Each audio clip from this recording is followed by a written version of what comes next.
How to change video background in Filto. First of all, open the Filto app and tap the plus button to start a new project. Select the video you want to edit from your gallery.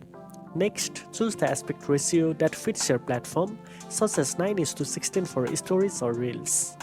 Now go to the canvas option and select backdrop. Choose the color you want to keep as the background. Adjust the ratio and position, and you will see the chosen color appear as the background of your video.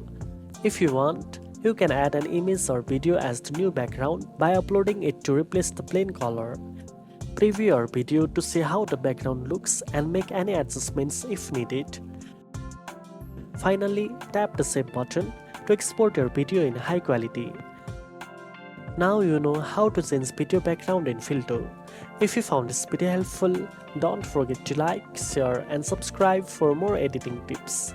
Thanks for watching and I'll see you in the next one.